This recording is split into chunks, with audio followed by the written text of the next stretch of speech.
Hello, and welcome to episode 48 of Expertise is Overrated, the podcast that takes the time to answer the questions you didn't know you didn't want the answers to. I'm Vib. And I'm Sean, and neither of us has any clue what we're talking about. Yeah, stunned silence, that's about I right. was going to say, exemplified by the fact that I don't really know how to segue into the episode here. Well, it's because I unhelpfully in our quote-unquote script wrote tinfoil ? But we've not recorded for some time, so genuinely I don't think there is any. That's what's completely thrown me. Most recently we recorded our Do Tabletop Role-Playing Games Need Dungeons & Dragons episode, which I think was one of our more... like...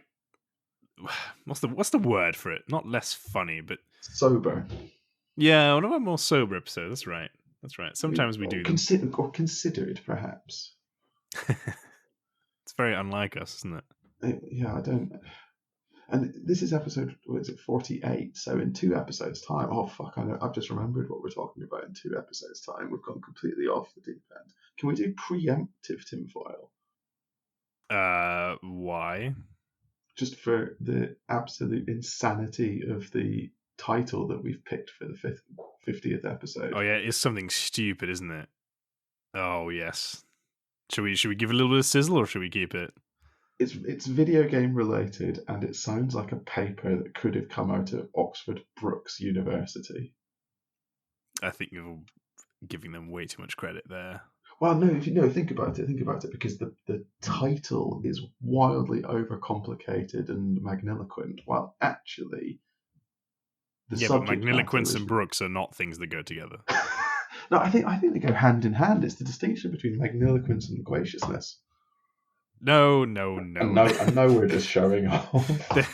They don't have the vocab to be magniloquent. That's the issue. If you don't know what magniloquent means, you can't be magniloquent. I was going to say, this must be the most times that anyone has ever said the word magniloquent in a podcast about books, TV, and video games. My God, I'm proud of us. Look, we're not going to set any records that are meaningful, so why don't we go for records that are complete bullshit? Someone phoned the Guinness Book of Records. We've got a new one. Yeah, magniloquence. Yeah, obviously one of the most ironic words ever. Anyway, that's not what we're talking about. Sizzle for episode 50, though. It's going to be a good one, I think. I hope. Maybe. It's going to be something. It's going to be something, yeah. We're not quite there yet. I mean, the reason that the tinfoil ? Threw us so much, I think, is because it's been a while since we recorded. And that's largely my fault, as is often the case. Because I've just moved, so... Yeah, congratulations on the move. Yeah, thank you. I mean, that did sort of take a lot more time and stress than you always think, right? Like, moving is just such a pain in the ass. But yeah, it's done now. Nightmare. Yeah, I mean, we moved and created, I think, the biggest gap in our recording history when we moved house. But I'm never doing it again. This is it. I just live in this house for the rest of my life now. Yeah, whereas I like the current flat I'm in, but it is very small. So I don't know about the longevity of this particular move. But yeah, I mean, it's funny that mentioned Oxford Brookes, given that that's not a million miles away from where I am now. So yeah, they're just next door now, aren't they? Yeah, pretty much. Complete diversion. My sister got really, really annoyed with one of her friends when they started going around saying that their brother went to... So the friend, that is not my sister, went to Brookes College, Oxford. Nice. That's such a classic line. Which was so good. And my sister phoned me up and was like, is there a Brookes College? I was like, no, it's like Oxford Polytechnic. It's like, I knew it. I knew he didn't get into Oxford. Yes, the old Polytechnic that is now a full-fledged university. Yeah. Anyway, this is wildly off course. I feel like we don't want to do this episode because we're both scared of it. We are very scared of it. Well, it's been a source of clash for the two of us in the past, which makes it interesting. But I feel we haven't talked about this for some time. So maybe we're just a bit rusty and afraid. Dresden is always so difficult for us to deal with because the book series is ridiculously long and unfinished, and at the same time, like each of the books is so jam packed full of what feel like extraneous details until 6 books later when they become relevant. Yes. And Yeah, I just, and I think before we started recording, you said to me, "Is like, oh, you've completed a reread more recently," yeah, which is technically true, but I reread all of them up until the last two, and that was already months ago. And then I read the last two, and even in reading those last two, you think, "Oh my goodness, there's shit that's happened here that I already don't remember because it happened like yeah, 30 books ago." Obviously not yeah, 30, but yeah, you know yeah, what I yeah. mean. It's almost like Dark Library, Black Library Black material. Library, yeah. It's except the loose plot threads actually get tied up rather than just getting left out to bake in the sun. Well, yes, because there's actual competent writing. Yeah, I looked You this know, up. Dan Abnett is a New York Times best-selling author. This was a debate that we were having for anyone who's not party to mine and Fib's one-to-one Discord conversations. We were having a debate. I called Dan Abnett, the Black Library author, a New York Times bestseller, and you rightly challenged me and said surely not, and I agreed that surely not. Prospero Burns was on the New York Times bestsellers list. no way. So an actual Black Like, Library book that he wrote, an because he does actual like black. graphic novels as well, doesn't he? Yeah, And things like no, that. it wasn't Red Sonja. An actual Black Library book made it My to goodness. the New York Times bestseller list.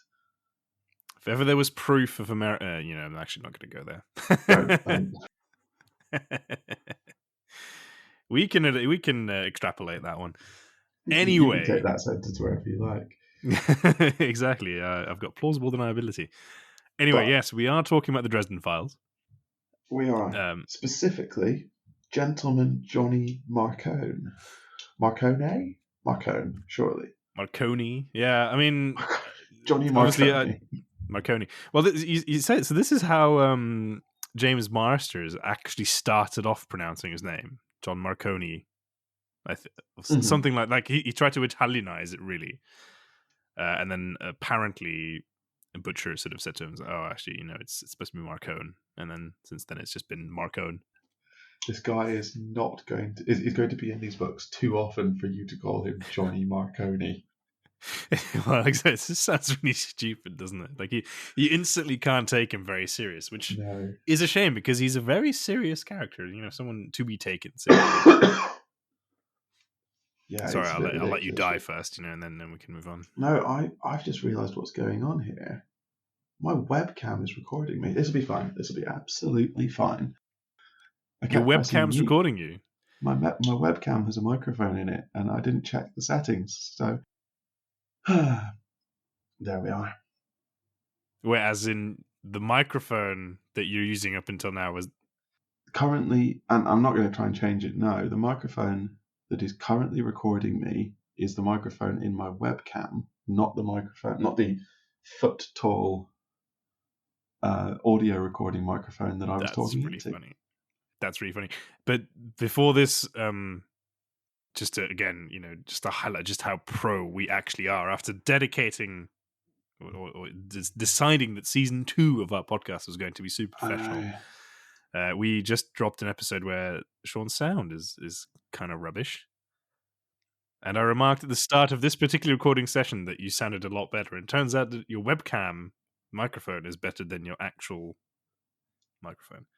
This is wildly frustrating, specifically because I did some testing of my actual recording microphone before we joined this call, and I got it all fixed. Like my sound on my actual recording microphone was way better. I'm Do you so want to try? annoyed. Do you Anyway, want to try switching mid-episode? Let's see how this goes. I don't think you can on Zencaster. I think I'd have to disconnect and reconnect, and I'm not doing that. That's really Uh, funny.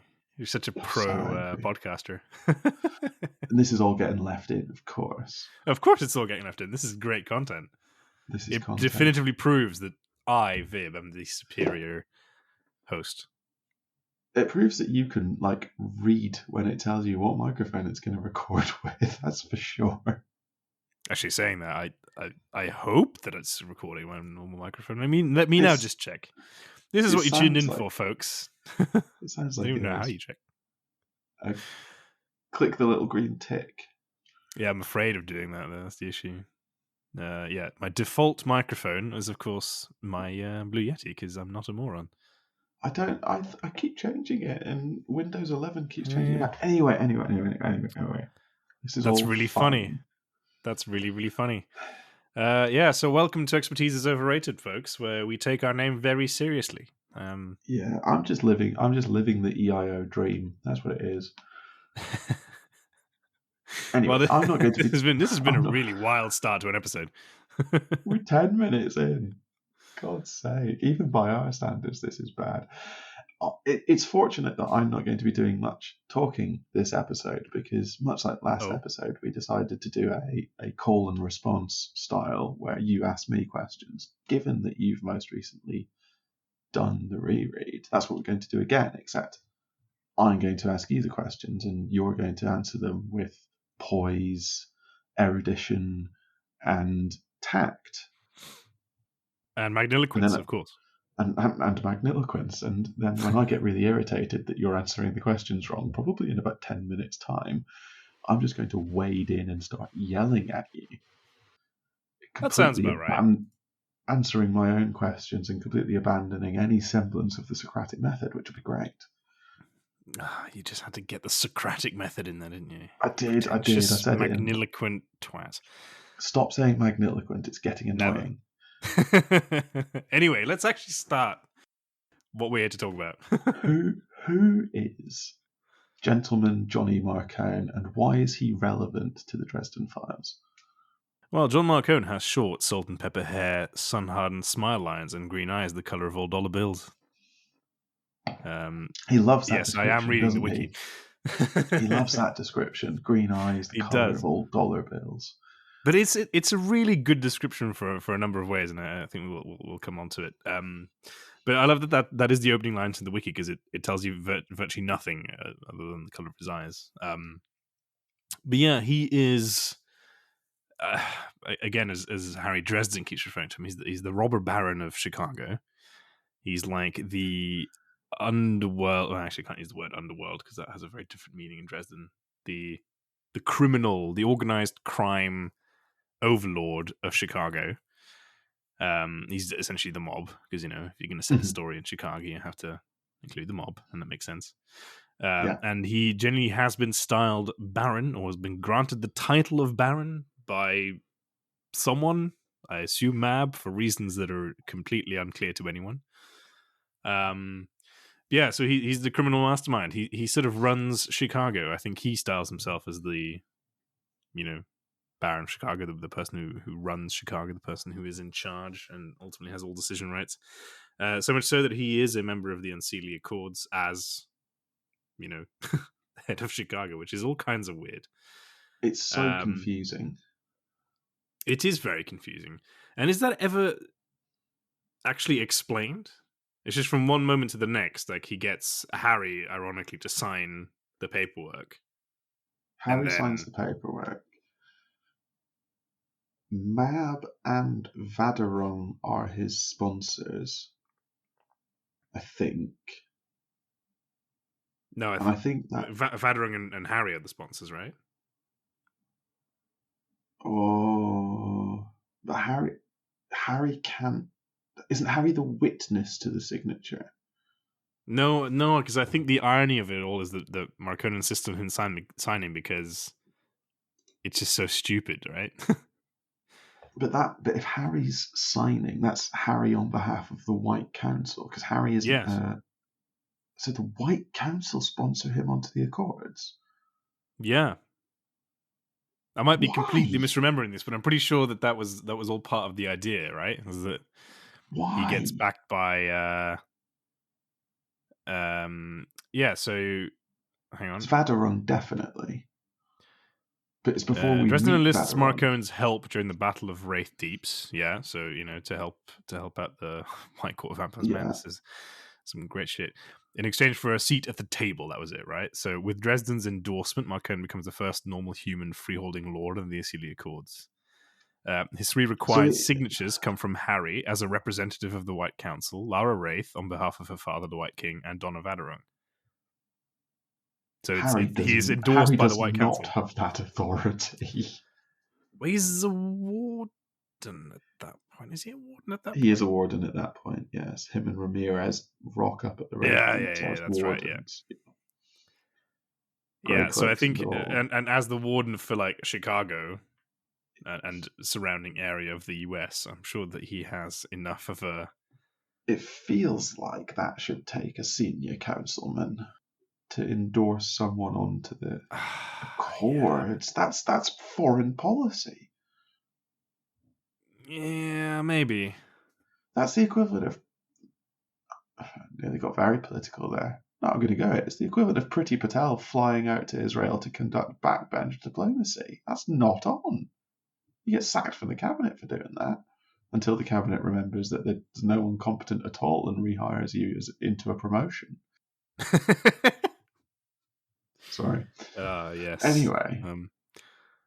Yeah, but the wardens do have an element of power, right? The wardens do. They're sort of policymakers for their own domains, aren't they? Yeah. But I also vaguely have this notion that it was sort of vetted by more senior White Council members. I feel like Marcone's not an idiot, first of all, right? No, he's not. He's very smart. I feel like Ebb probably nods it through. Yeah, because he's not going to get Harry Dresden, whom I think isn't. It's not a secret that he doesn't really get on with the White Council. Like Marcone would surely know that. So I think he would have made sure that the signature actually carried weight. Yeah, I think. But yeah. So anyway, so he's assigned. What's that?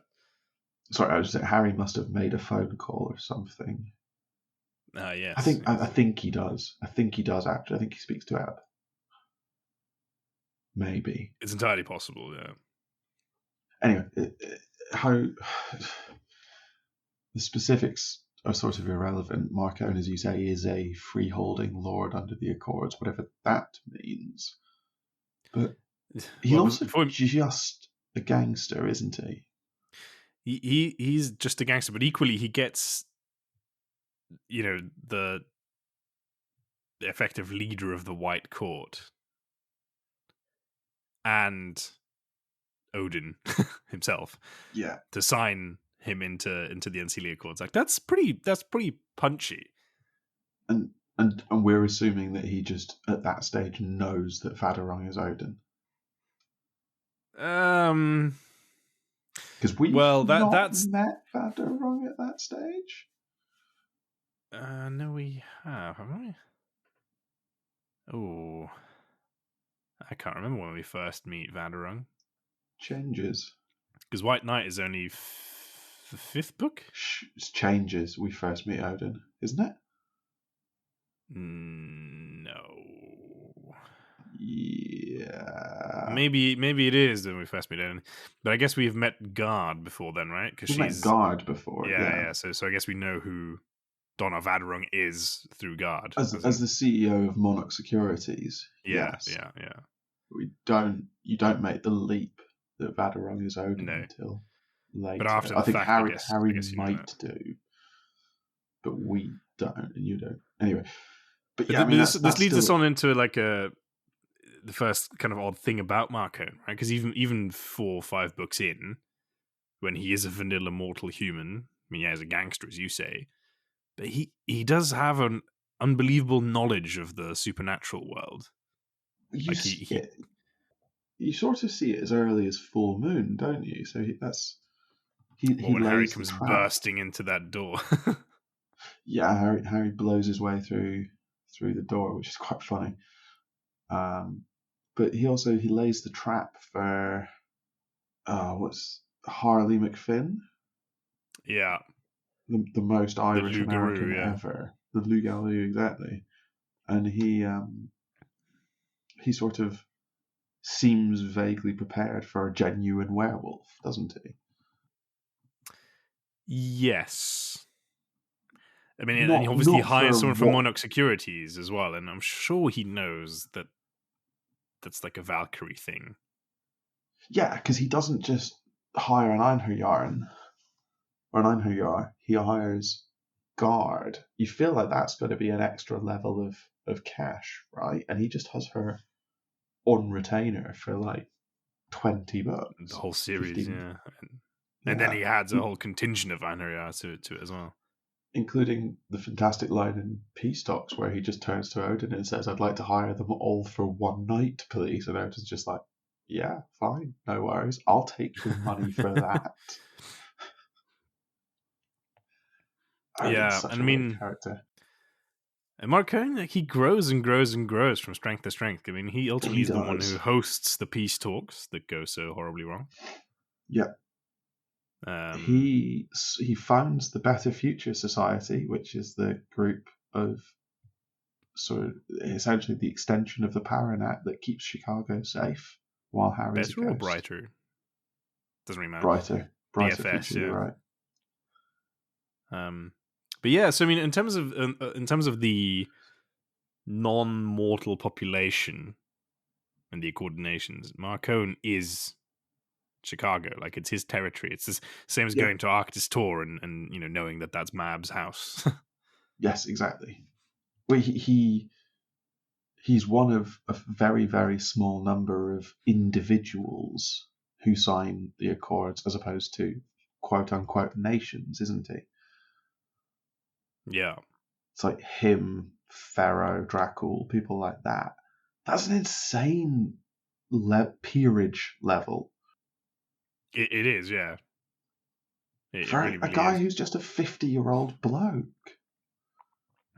Well, it's those eyes, color of old dollar bills. So those eyes the colour of old dollar bill. But no, what I mean is, if you take the other sort of the accorded nations, so Laura Wraith or Papa Wraith, Etri, the Ghouls, the Lachaise clan or whatever they're called, Mab, Titania, Vadarung, even, and indeed Pharaoh and Dracul, right? These are immortals with a capital I. These are people whose plans are on Well, hundreds of years, or maybe Laura Wraith isn't, but she's Etruscan, right?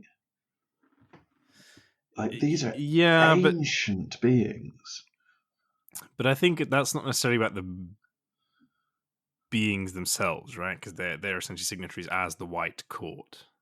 No, but my point is, right, so these are nations and institutions that operate over unfathomably long timescales, and over the course of a single mortal lifespan, John Marcone is able to build sufficient power, essentially, we're told, from scratch, to be seen Yeah, as their peer. And yeah. not Well, just their peer, like held in such respect that he, as you say, holds the peace talks between all of the accorded nations and the Formor. The power growth is exponential. It's unbelievable. there's two things there, I think. So one is obviously that he is a gangster, so he's the premier mob boss in Chicago, right? So he's building on decades and decades of mob expansion, at least. And yes, fine, he's got the top spot, no denying that. But I think that's a lot of power that's undeniable. And the second thing that I think is really important there is I think it really hints at something that up until I think Battleground isn't ever really mentioned out loud, other than by Harry himself, and that is that all these supernatural powers are mortally afraid of mortals. And I think Yeah, bringing someone like Marcone into the fold is a sign of that, because he's seen as someone who's in charge of a big mortal enterprise, but is clued in with the supernatural world and is willing to work with them and isn't afraid of it. And I think yeah. his shall we say not sparkly clean record is probably something that facilitates that for him. I think that makes sense. I think you're right. You do see it massively in Battleground, and it's sort of sprinkled throughout. But yeah, the idea of a mortal who is able to control the mortals, as he is apparently capable, is probably very attractive to people like Lara. Maybe less so someone like Mab, right? Because Mab's just like, give a shit, I live in the Never Never. Mortals be damned. But Lara and the ghouls and the Reds, until they get harried, all have Well, to all have to live among mortals. yeah, and you say that about Mab, but I think she's one who mentioned the Men in Black with some air of trepidation. The Library of Congress people, Yeah, whatever they're and called. and Yeah, and, that's true. and having just said that, I reread that not that long ago. I can't actually remember how Marcone reacts to that. Like, I can't remember if he really knows I don't think he who they does. I think are. that's I the think he thing. was a bit surprised, right? I was like, He's who is this we're talking about? he's still something of a junior party in that sense, in the knowledge sense, right? And as Ivy shows us, as the Arco shows us, knowledge is power. So I think he's still building that knowledge base, building that power Yeah, base. But what he does show time and time and time again is the pace of his knowledge growth is incredibly rapid, and his adaptability is essentially second to none. He never tries the same gambit twice. The moment he tries something and it fails, he switches to plan B, C, D. He's always thinking, always planning, always changing, which is one of the things that makes him so powerful and, from Harry's yeah, perspective, so dangerous. yeah. And I mean, if nothing else, he's also just the banker to the supernatural, which, I mean, That's also true. That's also very true. Which puts him in an incredibly powerful and enviable position. the big question, though, of But course, is he actually just a puppet, or is that what the supernatural think of him? well, who's playing whom? Right, is Marcone just running Yeah, a massive shell game, or is he being played by the supernatural community? Or, and I think this is probably true, but I could be curious what you think. Do they think he's playing? No, do they think they're playing him while actually he's playing them? I think it's yeah, that. yeah. But it's really hard to tell because, I mean, there's so many plots and subterfuge and so much shit going on. It's really really hard to know. But it's the same like with any gangster, right? Like, obviously Chicago PD knows who John Marcone is, but yet he's obviously a free man, so he's quite good at running a racket. But and I suppose that's what he's doing in the supernatural world as well, because fundamentally it probably works in a very similar way. Now, But there's where I think it also, becomes, yeah, sorry, go on. I was going to say, there's coming back to Chicago PD, and I feel like we'll probably later on in the episode spend quite a lot of time here. There's definitely a sense that they're not trying that hard to catch him, Yeah, and not just because Chicago PD is famously corrupt. no, it's because John Marcone is a very important character to have around, but we'll get on to that. That's the debate, I think, That is isn't the it? That's debate that we're going the to have. fight. Yes, yes, yes, because you But don't before know we what the get real there, world and is like. Um, how how does he interface with people like Harry? Right, what's his relationship no, with Harry like? before we get on to that, because I don't care about your questioning anyway. The shit Oh, questions fair are enough. I irrelevant. was trying valiantly to come back to our structure, but I know. never mind. I was just thinking that. No, but before we move on to that, I think the one point I want to make is his remit, or the way he fits in with the Accords. Originally, yes, you'd think, is he just being played because he's a mortal puppet? Is he trying to play others? Whatever. Now that he is in fact not just Gentleman Johnny Marcone, but also Thornard Namshiel, spoilers, Yes. that adds a whole layer of complexity. Not just because that's obviously, Knight of the Blackened Denarius, but also because Thornard Namshiel is the one who attacked Arctis Tor. We with or think without Mab's consent. it's so unclear. I like my time traveling Harry theory for that one. Yeah, the slight weirdness about it is that Mab didn't know Namshil and Marcone were working together until Harry told her, Yes, true. which is really weird to me. That Mab wouldn't have realized. Like, I don't know. I always picture the Knights of the Black and Norris as having quite a big supernatural presence when they enter a room, but clearly they don't, or they're able to hide it somehow. I think they're able to hide it. I think they can mask it. Yeah, well, especially guys Namshil himself. But yeah, I just find that really quite Namshil in strange. particular. Yeah, I think. But like Anduriel to maybe a point where less even so.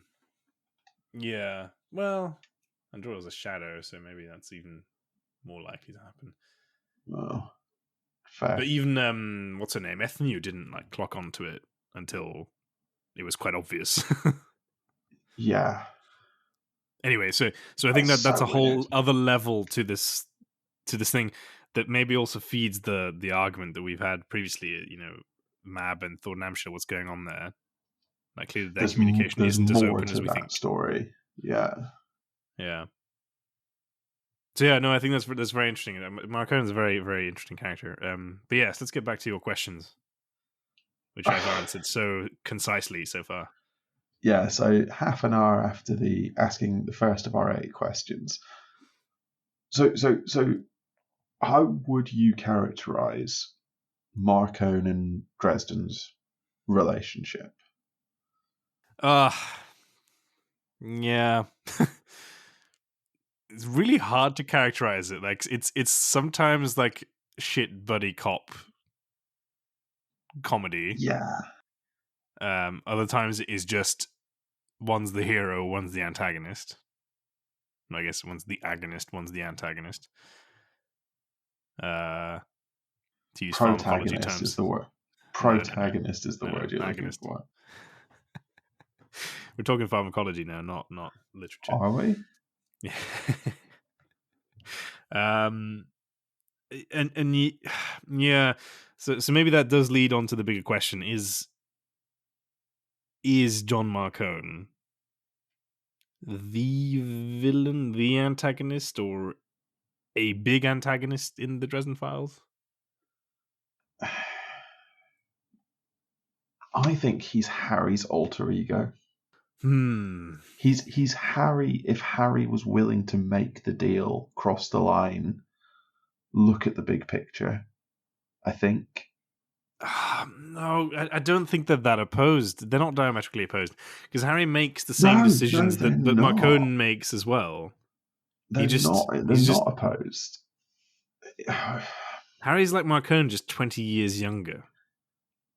That's not true because we see Marcone 20 years younger, and he's just a gangster. But no, I'm not saying that Marcone is progressing at the same rate.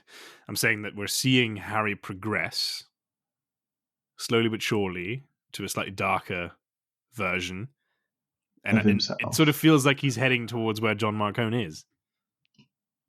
So, at what point do the means no longer justify the end? And I think for John Marcone, is the point actually that Harry and Marcone start out at opposite ends of the spectrum and work towards each other, and where we see them now, neither is on the end of their journey.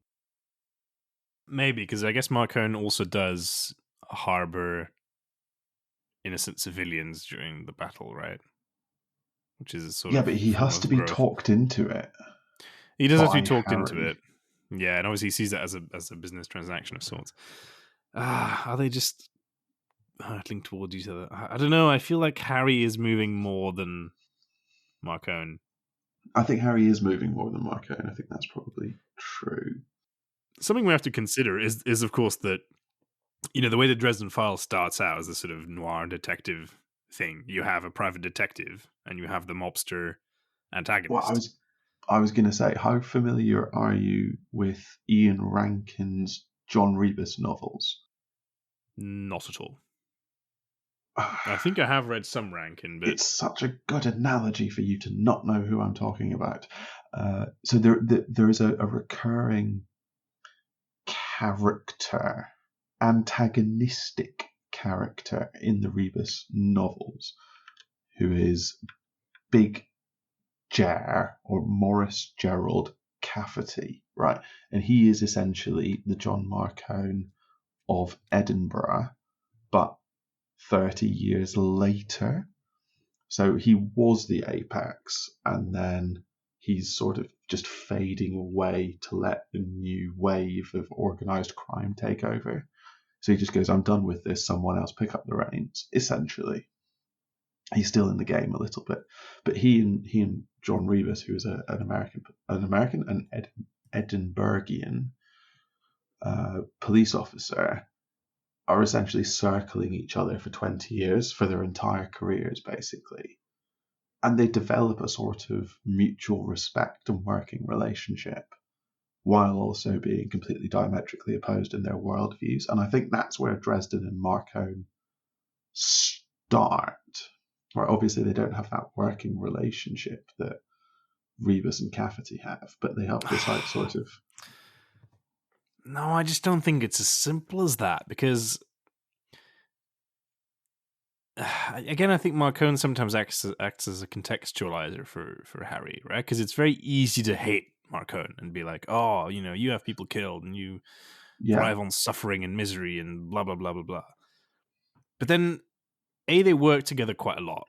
And I think they've got a very similar sort of style about them at times. And B, Harry just being able to say that, I think sometimes distracts from the fact that he's doing all those things as well. And it gives him a little bit of a break from thinking about it. Like, he kills people, and he does awful things some of the time. But where Harry seems to act quite often just purely on emotion and how do I get from A to B, you really do get the sense that Marcone is thinking about how to get to Z, and some of the stones you have to pave, to use to pave the way. Yeah, I think he switched off that sort of thinking in himself of like, oh, if I have to kill 100 people now to save 1,000, although we'll get on to what his motivation is, because that's entirely unclear to me. He hasn't whereas switched Harry off just that doesn't part think of about himself. that. He doesn't think that far. He hasn't switched off that part of himself, because think about Persephone. Yeah, but this is an age-old issue with this sort of line of thinking, right? It's a bit like that tram dilemma. Do you actually kill the person or do you kill five strangers? And Marcone, I think that number is incredibly high, right? He would kill 20,000 strangers to save Persephone. But yes, I think that's true. So if you've managed to get 40 minutes into an episode and don't know what we're talking about, one, I'm join the club. This is basically a shout out to Proselyus, who I know listens to every single one of our episodes while not knowing anything about anything we're talking about. So shout out to you. Oh wow, well done. Yeah, it's really impressive. He drives for a living, and so just listens to anything and anything he can get his hands on, and has worked his way through our back catalogue while not having never, as far as I'm aware, never having read a Dresden Files book. If you have, I apologize.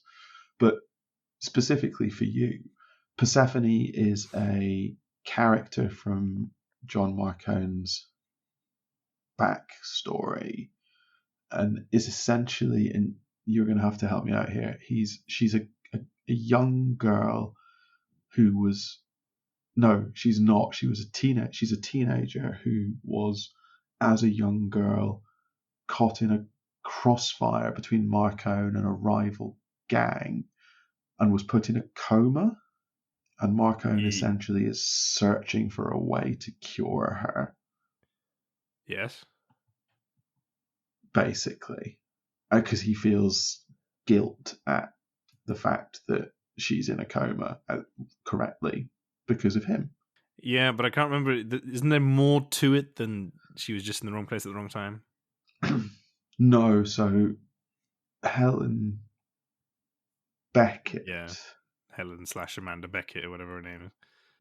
Helen Beckett / Amanda / Miss Demeter, which is where the name Persephone comes from, ends up working for Marcone, but that's after her daughter gets put in a coma, and it's all very complicated, and she starts out trying to kill him, right? She's part of Victor Sells in the first book, like cabal, with the aim of trying to get Marcone, get revenge on Marcone, I think. So I think she is just in the wrong place at the wrong time, and then Helen Beckett's story evolves from there and gets more complicated from there. But I could be very wrong. Yeah, I'm trying to refresh my memory now. So yeah, Helen Beckett is Demeter, Miss Demeter. Yes. Amanda Beckett is her daughter. Persephone. And Amanda, yeah, so she's Persephone, right? So she's the one who took a bullet. Yeah. It's so confusing. Because what's the guilt that Marcone feels? That a child was put in a coma as a result of his illegal activity.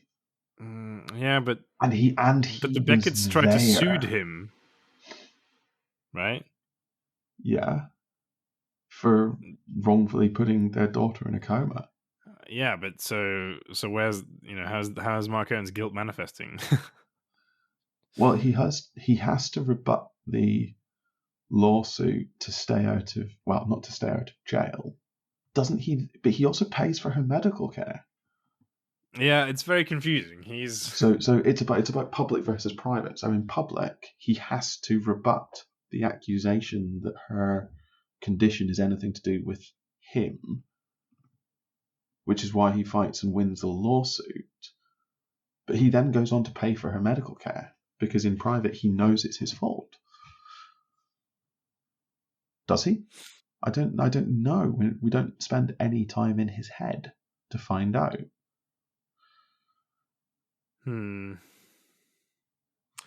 Yeah, it's weird, right? Because yeah, he's got a thing with kids for sure. We need to speed up, though. I think possibly, yeah. No, this is another one.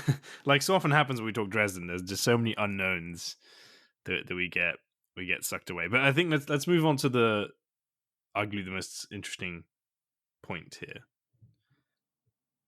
Is he necessary? Is he necessary? Well, yes, he is necessary. Is he necessary to the plot? Yes, I think he is. Is the existence of John Marcone a necessary evil that we in the real world should put up with?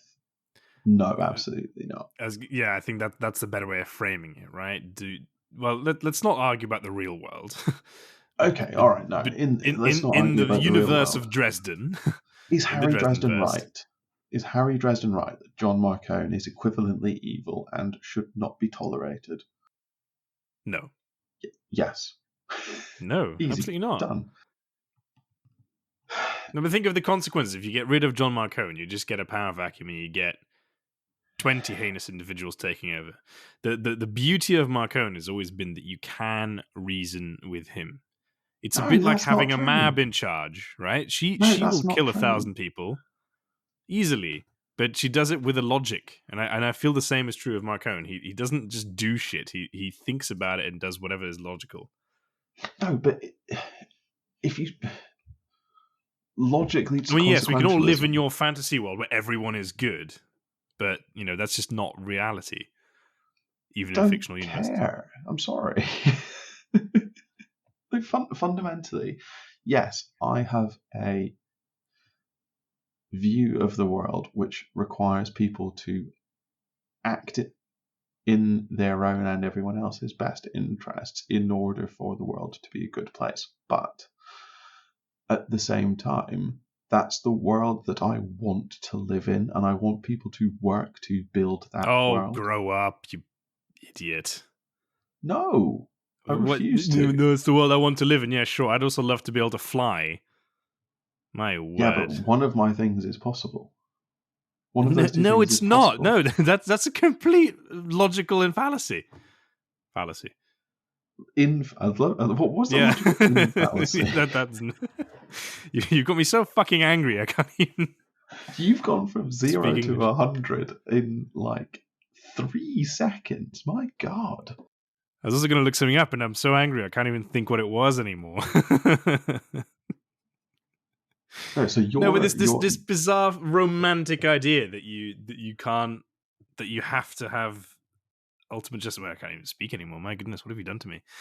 No, I'm let's go back genuinely with it. This shocked is at how angry you've got so quickly. yeah.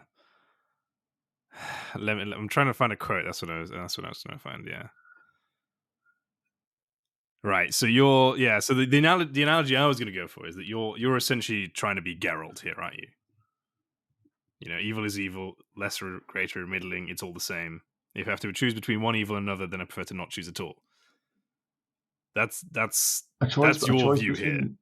A choice between the seeking to choose the lesser of two evils is still choosing evil, and when presented with a choice between two evils and asked to choose the lesser, there is always a third choice, which is Right, not and which is not choosing, because whenever you're presented with only two, presenting some. Sorry, I need to get this statement right. Asking someone to choose the lesser of two evils is nearly always a false choice because there is nearly always a third choice that is not offered. Yeah, sure, but okay, so apply that to here then. What is your alternative to having someone like John Marcone in charge of the criminal underworld of Chicago? Not having a criminal underworld because the police in Chicago aren't fucking corrupt. But you can't that's not a choice. You can't just well-run magic away the city. underworld. You can slowly and over time, and you can accept that John Marcone. No, but you can't, because what happens if you take John Marcone, right? The self-styled baron who essentially keeps the entire supernatural world in check in Chicago to a point.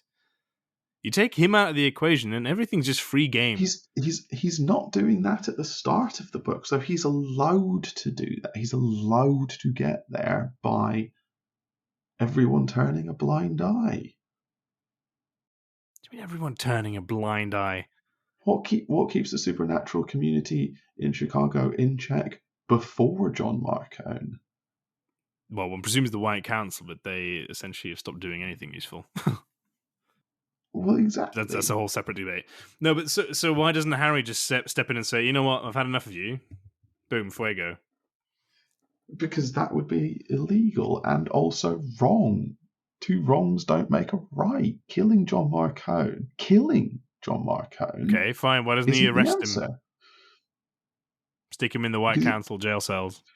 Because that's not how the White Council works, and you're now arguing. No, you're coming up with a lot of excuses to not do the one thing you're so destined or so predetermined to do. I don't want John Marcone. My goodness. The rage. Slow down. Be less angry. Be more coherent. That's rich coming from you. I'm not angry. I might not be coherent, but I'm not angry. That's what I mean. Yes, but your rage is preventing you from. I'm just being really condescending now, and it's great. Your rage is preventing you from being coherent, and so you're struggling to put forward the arguments that you want to me. It's great. I'm having an easy time. You actually managed to just wriggle out that sentence, didn't you? I really I was I thought you were going to fail at the last hurdle there. That went sideways so quickly. How's my blood sugar? But you've always got that excuse, don't you? But no, I think he is a very important part of the structure of life in the Dresden verse. I don't want to accept that though, because it relies. Yeah, there's a lot of things that you don't want, and you never get your way. You should have learnt by now. That's sadly very true.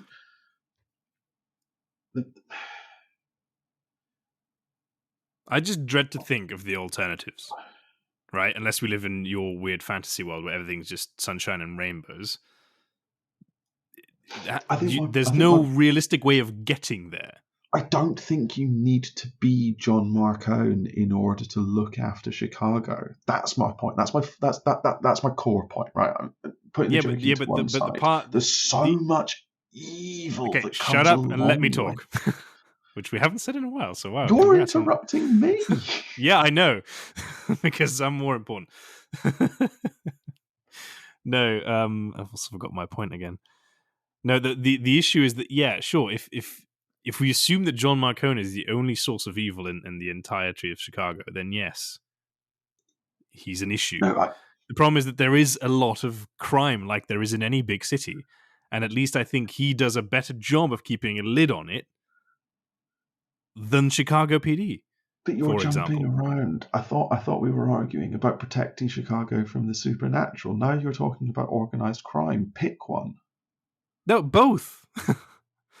But The two are not the same. Harry was originally supposed to protect from the supernatural, but now he is the supernatural evil. So I think we can kind of That's clearly exclude that. not And I think true. John Marcone serves two functions. I think he is the mortal anchor that acts as a protection against the supernatural world for Chicago, and I think he's also the thing that does that for the mortal criminal world. Right? If I really want to be obnoxious about this and facetious, I will say that he's the single most important person in Chicago. But I'm not sure I can go that far. You might as well, because that's basically what you're saying. And I think if That's you're basically what I'm saying saying. Yeah, it is basically what I'm saying. if you're saying he's important, I don't disagree with you. I just don't think he's necessary. Oh, I 100% do think he's necessary because I don't see any alternative to him But there's been as the scenario his stands. his his very existence prevents the existence of an alternative because Oh yes, and if he, gravity didn't exist, I could also fly. Yes, great. no, it's a necessary factor of his existence that he not permit a challenger. Right, so we don't know what the alternatives are because it's a necessary component of Marcone's power that he snuff them out before they become viable, which would include a Harvey Dent-esque White Knight character committed to cleaning up Chicago. Because Marcone can't exist in a clean Chicago. He requires Of organized course, crime in order to of function. course. And I don't think that a person, a individual like Marcone, who relies on the misery of others in order to maintain his position is necessary to protect Chicago citizens from either organized crime or from supernatural crime. I fundamentally don't. I don't think that's proven in the text or in reality. Okay, but you're not offering any alternatives. No, and I've dodged that question by saying that he isn't. Well, no, the supernatural alternative is Harry, firstly, and the White Council actually doing their jobs. Except that Harry is They don't need. objectively a much worse option. That's clearly not true. He's literally a puppet of a non-human organization. He's not a puppet. That's the He's whole literally the point. bloody knight. Lies. Mab cannot change who you are in black and white from a fucking archangel. Yes, and she doesn't need to change who he is because who he is the Winter Knight, and I mean No, that that's metaphorically. He was always going to become the Winter Knight because that is who that's the he most is already. that's the most confusing sentence you've ever written. No, the reason Mab wanted Harry, Mab is not an idiot. She probably has lunch No, with she's Mr. not. She's a Sunshine the same perfect. She's time a that bloody what's his name Odin does. She knows she can't change Harry, and yet she picks him anyway. Why? Because he already is the person who could be the Winter Knight she needs him to be. Right? I think Harry has the potential to be much, much worse than someone like John Marcone. But that's his potential. That's not who he is, and the Oh, of course, it's who importance he of. is. He's far too emotional. It's the same. It's the same reason why the Winter Court is in charge of defending the gates and not the Summer Court. It's logic over emotion. But the summer court is necessary, right? So Yeah, of you're course jumping it's around necessary, but so they're not. But much. they're not the ones with like the power. That's Except the that winter court. Titania has the power to end Mab if she needs to, because that's the danger of pure rationality. Yeah, that's again a logical fallacy. I think that Butcher has introduced, and I don't really know how to handle that. Because yes, it's true. Titania can do that, but in doing so, she will end the world. And Yes, what's the because good of that? it becomes necessary to do so if pure rationality takes Mab to a position where she goes, well, the best way to protect humanity is to kill it, right? It's the Skynet fallacy. Yeah, that's I a exist to protect humanity. Humanity is its own danger. Therefore, I kill humanity. Right? It's Titania exists as a counterbalance to Mab falling into the Skynet fallacy. yes, and Marcone exists as a counterbalance to stop Harry Dresden from killing all of Chicago. There you go, folks. You heard it here.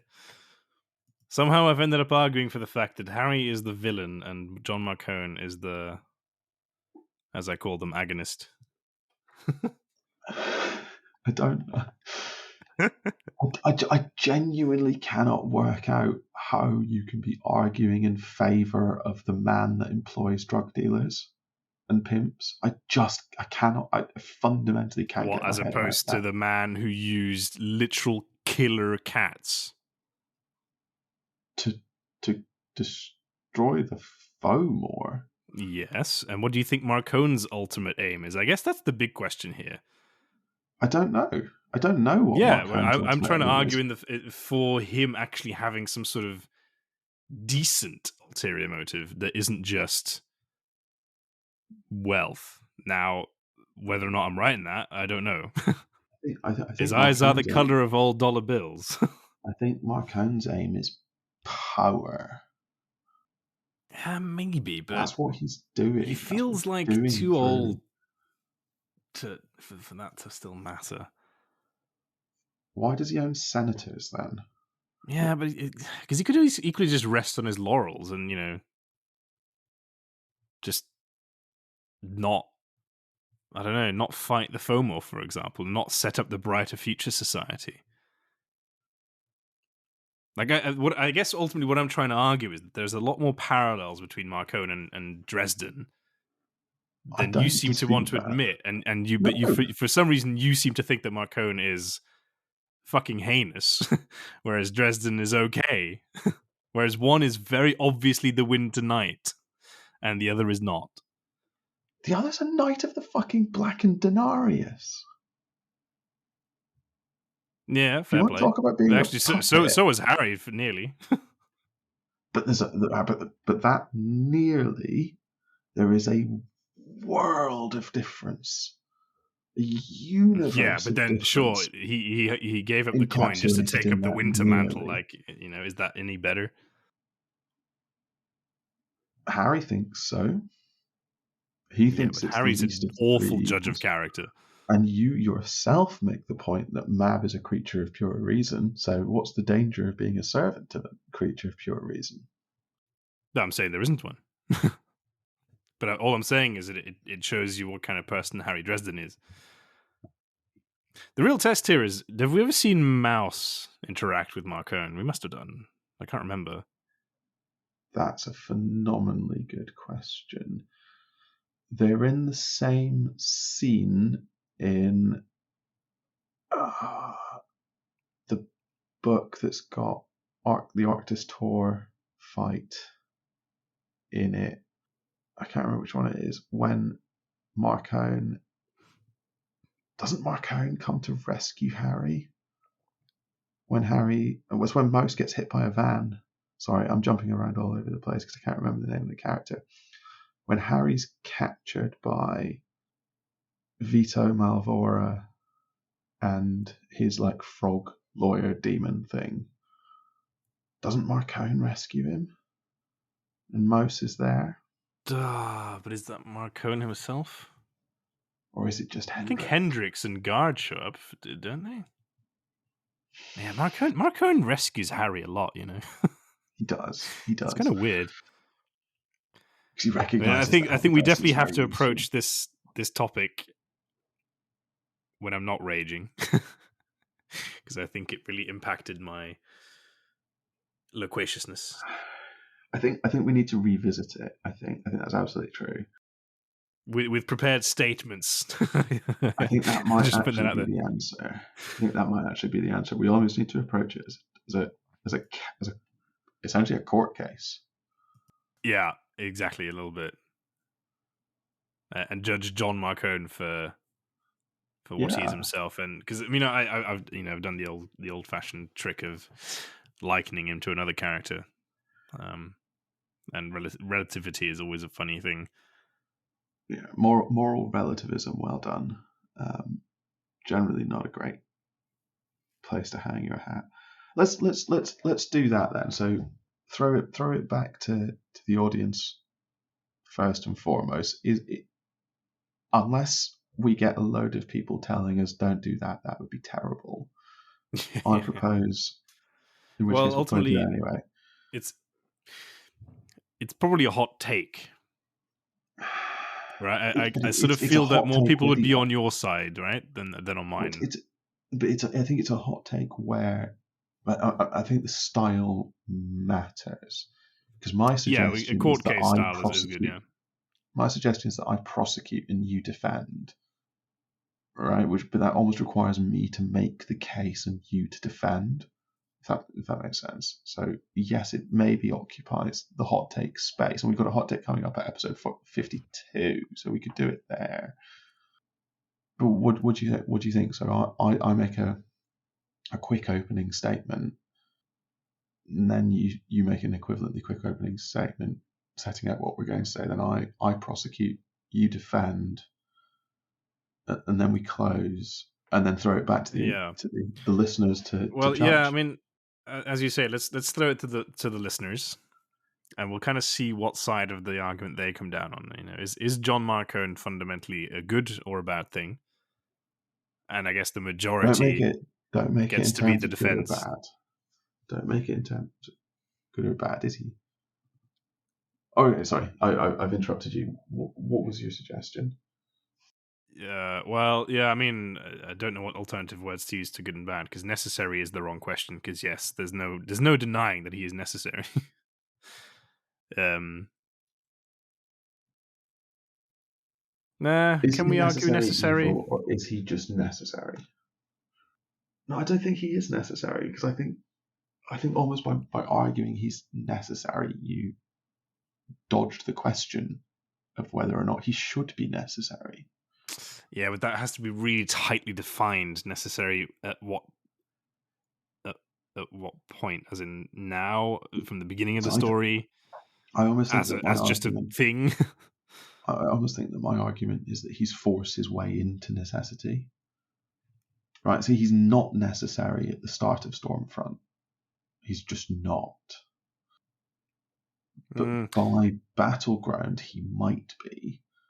But That's kind of because Harry he's more or less almost a lets that happen, right? different Because thing. at Yeah, the beginning of exactly. the series, Marcone is just his antagonist, and I think it's pretty clear. Like, he's a gangster, Harry's a detective. He's just a gangster. He's just the modern day Al Capone. Yeah, but even then, Harry does fuck all about it. Chicago PD does fuck all about it. Yeah, And here we are, where now doesn't he's even like, the Baron. Murph suggest that he might not be the worst thing in the world. I might be misremembering Even there. Murph, but I think Murph comes at this from a sort of Quite the a evil utilitarian perspective, Yeah. doesn't she? The streets are clean is essentially her point. And I think that's sort of where I'm probably coming from with this. Like, he's the evil and ultimately the streets are clean. She makes the same case about his brothel, doesn't she? The Yeah. gym. Like, they get healthcare, they get checks, they're looked after, they're well paid, etc. They can leave, all of that. I'm sure Murph makes that case. So yeah, we can revisit this as a sort of court case style debate if that's what the Oh, people want. I'm keen to do that, and I'm keen to do it with me prosecuting and you defending from a sort of moral perspective. Because obviously, there's no point in having a legal fight because neither of us are No, but this practicing I trial think lawyers. this is the point I was sort of trying to make when I mentioned good and bad, but I think that is unhelpful as you say. I think the person who prosecutes is the one who's on the side of what the majority of the people think. I don't like So, that. so yeah, I know, because you're afraid that you're in the minority. I know. As I said in my very first hot take, I'm a lifelong holder of unpopular minority opinions. I don't mind being in the minority. I No, always, that's just a nice vignette that's easy for you to say, but push comes to shove and you will crumple. not because I'm in There the you go. minority, just because I'm not That's nearly fighting as words good. right here. Not nearly as good at advocacy as I like to pretend I am. Good. All right. So we essentially done a whole episode that set up another episode. It's a whole episode of Sizzle. Well, folks, I mean, don't say we don't spoil you. Goodness, so we've badly introduced who John Marcone is. We've barely covered what his relationship with Harry is. We And then haven't really said if he's a villain or an antagonist, or if he's necessary. we've We've given the just given a bit of listeners background fluff. homework. I actually don't know that there's time for them to complete the homework before we'd have to record the next. No, we can't. We can't do this at episode 52. We have to give this more time. Nonsense. Cowardice. You're But probably right. we can't ask the audience and then release or record the episode before having asked the audience. That is acting in bad faith, and you should be ashamed of yourself. I was trying to work out if we'd need to do that or not. Let's see if we can do it at 52. But if not, we'll probably postpone the 52 hot take. Well, we've just released 46. We're recording 48. Gosh, you're getting real backstage access here, folks. That's the maths I'm trying to do. So 48 will come out when we release 50. Oh, it would be very tight given it would be very tight because we should be 3 ahead. We should be recording 50, shouldn't we? No, we should be recording 49. No, when 48 drops, we should be recording 58, 51. So it gives us a space. That doesn't give enough time. Of course it does, because then we need to record 52 once 48 is already out. So actually, it works out perfectly. It does work. Okay, it'll be fresh in everyone's mind. We need everyone. We need everyone to listen to this episode as soon as it comes out, which we're telling you an hour and 10 minutes into it. It's really important. I mean, the idea that anyone is still listening after I forgot how to speak through rage. You just forgot how the English language works at one point. That was really impressive. I mean, in my defense, it is my third language, so, you know. All right. Get wrecked. I don't really have much to say to that. That is genuinely quite impressive. Yeah, if it helps, it's certainly the best of the three now. I was going to say it might Sadly. be your third language, but it's also your mother tongue. Yeah, it's sort of morphed its way into that. Yeah, but no, yeah. If you are still listening, and if you are, like, I mean, thank you so much. That's really genuinely quite impressive of you. But yeah, please let us know. I mean, Sean will give us the outro bit, but I'm just going to reiterate it anyway. Let us know on the various means through which you can get in touch with us as to what side of this debate you stand on. What is John Marcone? That's about as well as I can formulate it at this point, because I've lost the plot. Let us know what you think. Do you want to see John Marcone prosecuted or defended? Because if you want to see him defended, that might end up meaning that the prosecution is his defense, so to speak. Yes. And on that convoluted and complicated bombshell. By the way, just before we go there, I think the idea of prosecution anywhere in the Dresden Files is so laughable at this point. I know. The only resolution in that series is just death. Well, Harry was prosecuted by the White Council, and he wasn't even there. He wasn't given the opportunity to make his own defense. So Ramirez had to do it for them, and then Ramirez had to be the guy to hand down the sentence. It's amazing. Talk Oh, about yeah, a but the White formulaic Council's a process. shit show. That's a whole Yeah, it other is. debate. That's what happens when your leader's also on the Black Council. Thanks for listening to this episode of Expertise is Overrated. No doubt we've said some things that were either objectively wrong or downright offensive. I'm just pushing through. As ever, feel free to let us know, rate the podcast and leave us a comment, or drop us an email at expertiseisoverrated@gmail.com, tweet us at zeroexpertise, check out our website, expertiseisoverrated.podbean.com, or come join us on our Discord server. If you're lucky, we might just argue with you in one of our upcoming episodes, and if you're really lucky, we might call you an idiot. Come back next time for some more absolute nonsense.